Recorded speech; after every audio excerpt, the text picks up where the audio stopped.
Hello, I'm Frank Stanisci of a Candid Frank Alive, where you'll find us airing our views here on the Spanglish World Network on Zingo TV Channel 250. Please remember to download the Zingo TV app at the respective app stores for iOS and Android devices. While you download, make sure you rate and leave a comment. Both apps are absolutely free. Zingo TV is available on Google Chromecast, Amazon Fire TV sticks, Roku sticks, and also on all smart TVs 2016 forward. Let's try this again. Aaron William Freeland is with me today. Is this thing working? Hey, Frank. Sorry, you sounded a little bit like Count Floyd from Monster Chiller Horror Theater there for a second. I was trying to do that, and I thought it might work, but it didn't work well. So I went back to my natural fake voice. Excellent. Okay, so we didn't have the show yesterday. A little faux pas going on. It's all good. We're back, and everything's going fine. Just if I could get my computer to cooperate with me, you know what happens when you can't install Windows 11. You know, stuff happens that you don't really like. But I will survive. I will, I think. Unfortunately, like you said in your little note to me introducing the clips, the news that you wanted to share, a lot of things come in threes. So we had 3 deaths of people really across the board, if you will. Start with Vin Scully. We love sports. At 94, he passed away. He did the play-by-play for the Brooklyn Dodgers when they were in Brooklyn. Well, I guess the Brooklyn Dodgers belong in Brooklyn. They later became the LA Dodgers, and he moved to LA with them. Yeah, and it was a long career that he had with them. I know that he remained with the Dodgers all the way up until he retired in 2016. So it's been a while since he's been out of baseball, gone but never forgotten. Yeah, a lot of great things. Yeah, and the inspiration for a lot of people to want to try to get into sports and do that sort of thing. So yeah, and he brought back memories to me of Tom Cheek, the late Tom Cheek, and what Vin Scully did was he let the game talk to us. He didn't, he wasn't all over. He didn't have a problem with having a dead mic. He didn't have a problem with there being silence. He let the game speak. And I think a guy who learned that really well was Tom Cheek when the Toronto Blue Jays won that World Series again. And of course, Joe Carter got that touchdown, the home run to end the game. Football always on the brain. And he said, "Touch them all, Joe." That's all he said. But that, just thinking about it and thinking about Vin Scully and the great moments that he's provided, of which I meant, the Kirk Gibson thing. It really, I could hear Tom Cheek's voice in my head and the chills that sent up my spine. he was definitely a fantastic play caller, but he had this unique ability to tell a story and tell the story of the game at the same time, so that you never actually missed anything. And it's a very rare ability amongst broadcasters to be able to do that. So Totally.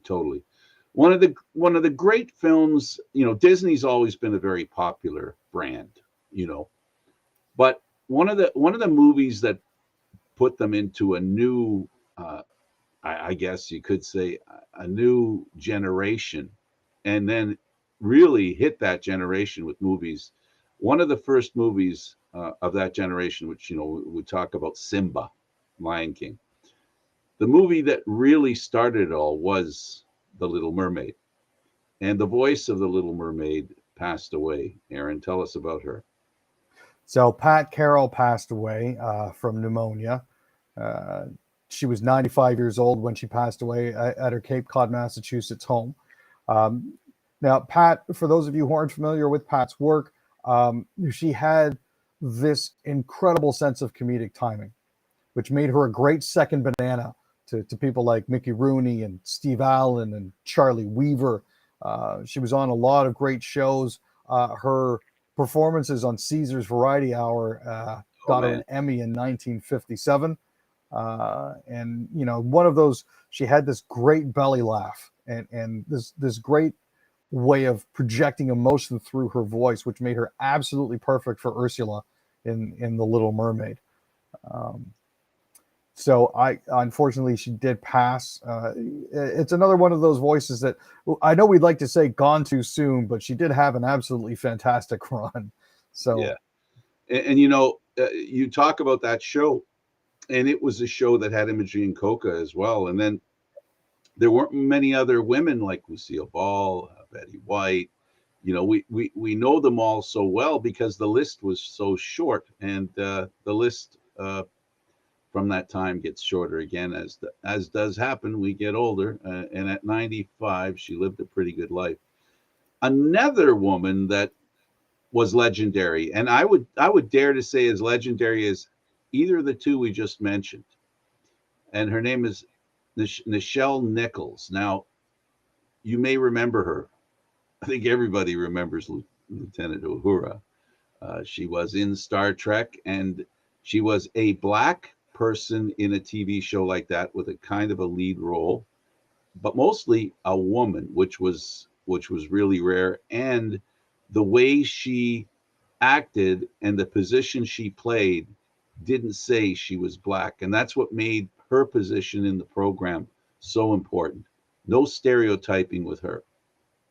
no, and she was a black female in a position of power. She was head of communications on the bridge of the USS Enterprise for its entire run. Also, the first interracial kiss between her and William Shatner. Captain Quirk. Yep. So because he had it's funny they filmed the original kiss, and the NBC executives wanted to change it up and sort of try to take the kiss out of it, but Shatner and Nichols purposely screwed up every single additional take after the kiss, so the kiss was the only usable take, and they had to use it. So that's a little bit of film lore there from her 1994 book. So, let's be clear. Star Trek was a real trend-setting.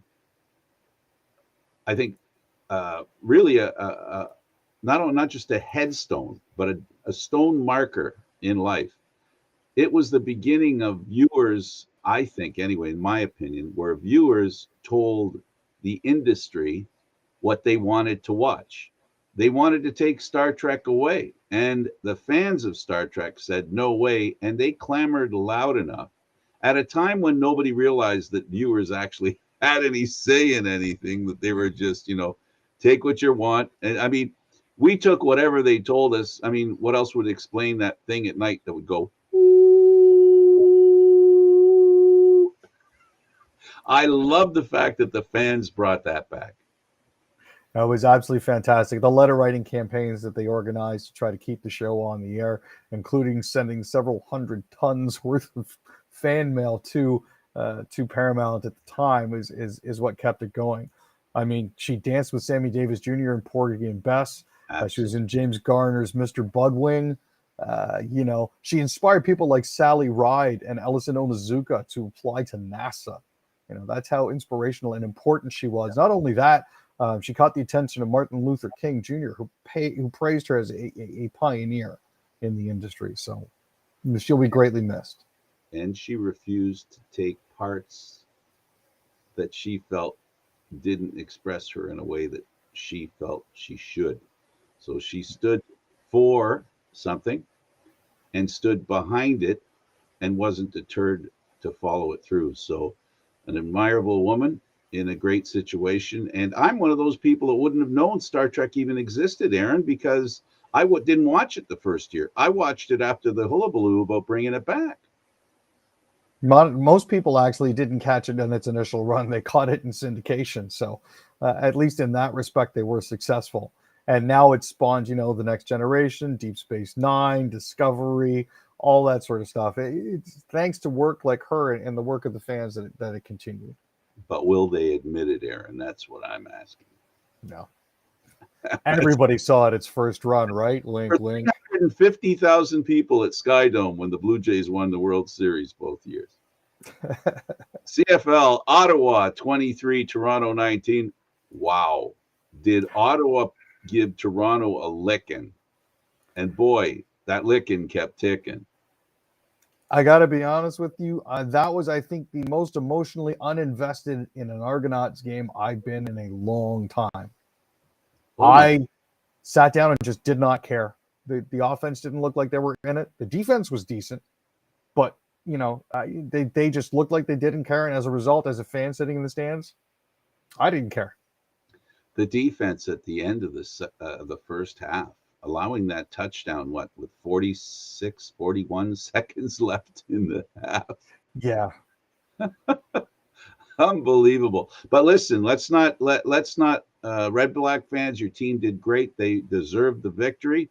They made Toronto look like they didn't care. I don't think Toronto didn't care. I just don't think Toronto had a game plan that would have led to success. They had difficulty. I think that was a loss as much about the players and their lack of willingness to be out, to not invoke lots of flags and lots of penalties. But it also might have been a game plan that just wasn't right. Their defense wasn't working against the offense that Evans put out there. Good for the Red Blacks. They won their first game. They're 1-6 now. I was going to say, and again, it's one of those things where we had to give them their first win, right? Yeah, absolutely. Why not Toronto? The best game of the weekend by many, on an assumption because of the success both the teams Calgary and Winnipeg had, this was going to be another one of those games. Will this be the team that beats Winnipeg? Answer: no. No, I mean, the Stampeders did put up a good fight. They were wearing their retro jerseys, and I don't know if that played into it at all, but, Collaros completed 22 of 30 passes for 270 yards and threw a pair of touchdown passes to Dalton Schoen. Unless you shut those guys down, you're not going to have a lot of success. So, there's a reason why the Bombers are 8-0 and the Stampeders are 4-2. BC Saskatchewan trashed the Riders 32-17. Yeah, this is, I think, the best start that the Lions have had in the past 15 years. But, it took them a while. I mean, they were down 17-4 in the second quarter, but managed to get themselves to 5-1 while dropping the Riders to 4-4. There's going to be an awful lot of 2-game weeks coming up in the future, isn't there, Frank? I'm just looking at some of this here, and some teams have played 6 games, others have played 8. Yeah, it's a little crazy. So the emergency ward at Iverwin Stadium, Tim Hortons Field, the emergency room had a lot of patients released. Hamilton won a football game at home. It's been a while. I think they had to charge the golf cart twice just to keep getting players off the field. That's because they're using it on the fans who were hoping this was the week they were going to win a game. I mean, good for Hamilton. They were never as bad as their record indicated. They were always better than that.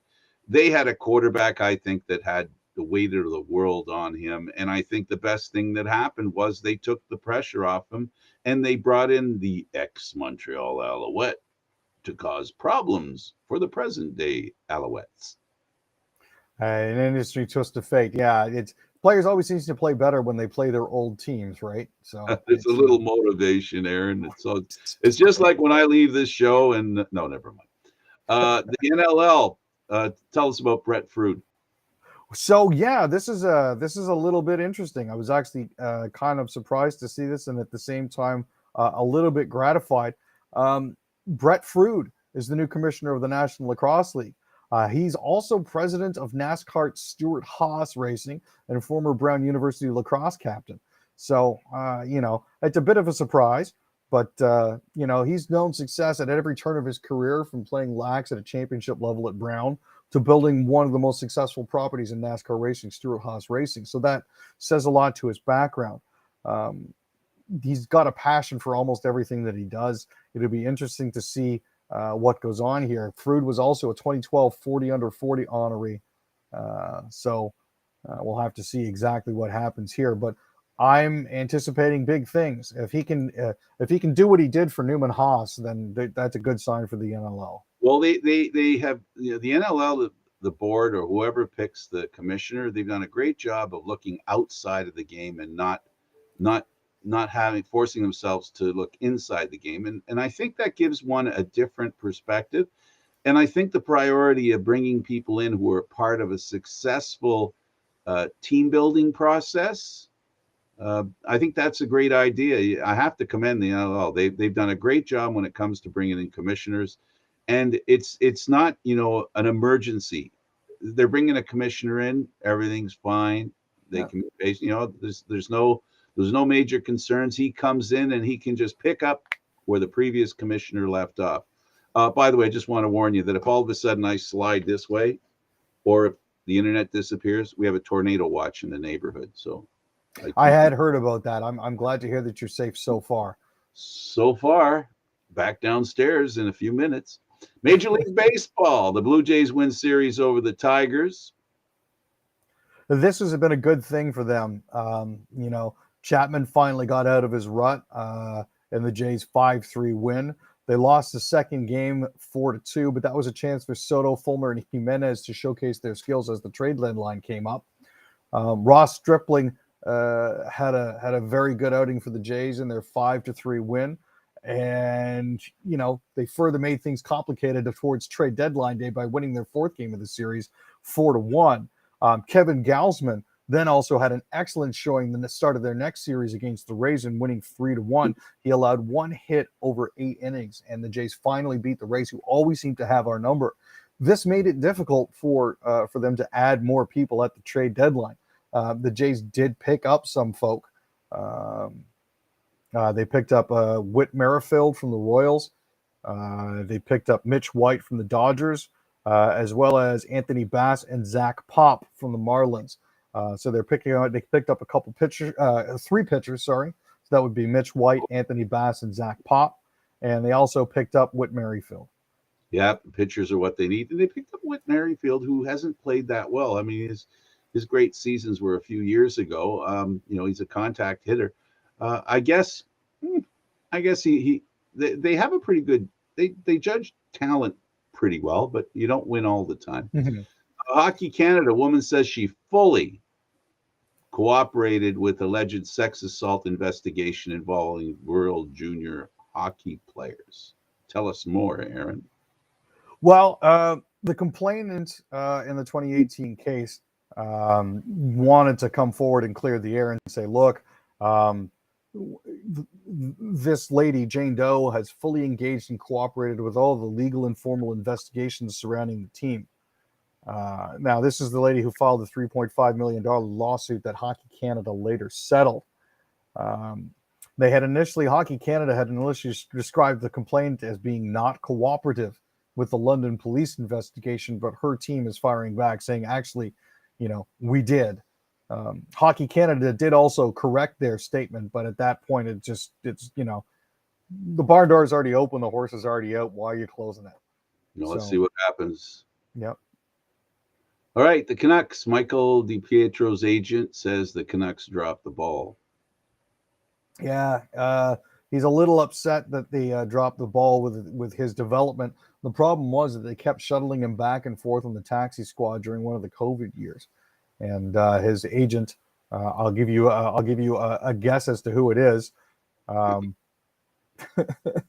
Put it this way: it's an agent whose players always seem to want to end up in Europe playing hockey. A gentleman by the name of Ferris said that they stunted his growth and stunted his development. I don't know if it's true or not, but Mathieu Joseph signs with the Senators.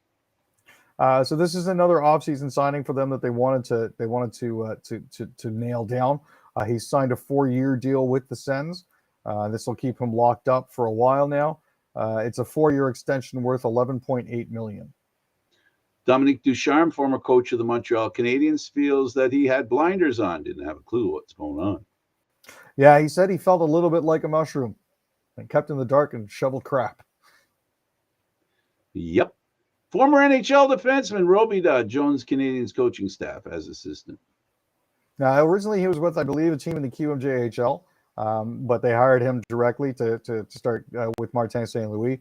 So apparently he did manage to find his way off the island. Mark Stewart ready to share his experience behind the Oilers bench. So this is another hiring to add to Woodcroft's staff. He spent 12 years in the NHL, so he's going to be leaning on that experience to help him out with coaching. Mangiapane, who's been a revelation ever since the World Championship of a couple of years ago, signs a contract. Ooh, he's making some money, Aaron. Yeah, he's going to be making 17.4 mil over the next 3 years. Essentially, it's a bridge deal for the first part of his free agency. They're trying to get him to a point where the salary cap is going to jump, and it's expected to jump by about $10 million come 2025, 2026. NFL, Deshaun Watson suspended for 6 games, loses less than $400,000 in salary. From the way they were talking about how they engineered that contract, I didn't think he'd lose any money. I'm surprised that he lost any at all.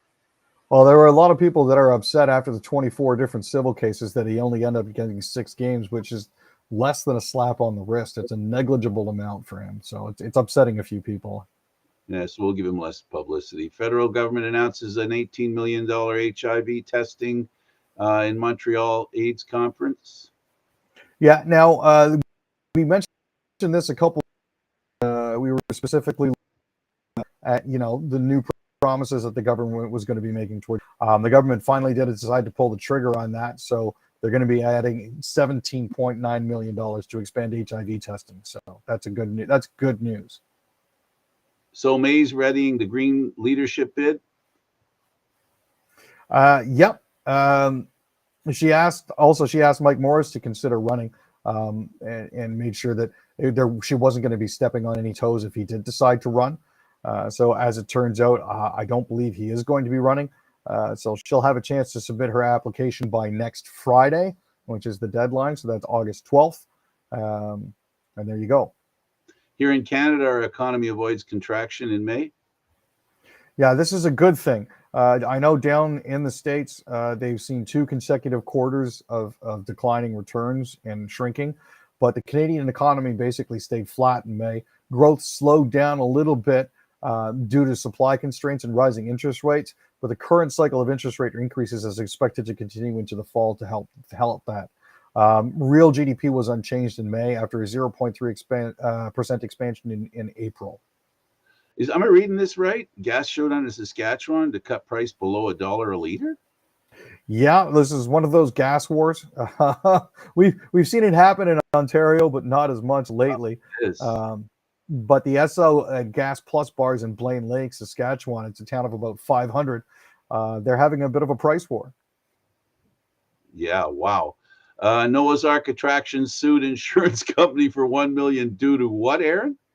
Well, so basically what happened is this. In 2017, 2018, they got a lot of rain. Parts of the exhibit area were damaged, and the insurance company decided they weren't going to pay for the repairs to an access road. So it just sounds funny, though, doesn't it? It does. We'll leave it there. Thanks for this, Aaron William Freeland. Not a problem, Frank. Appreciate it.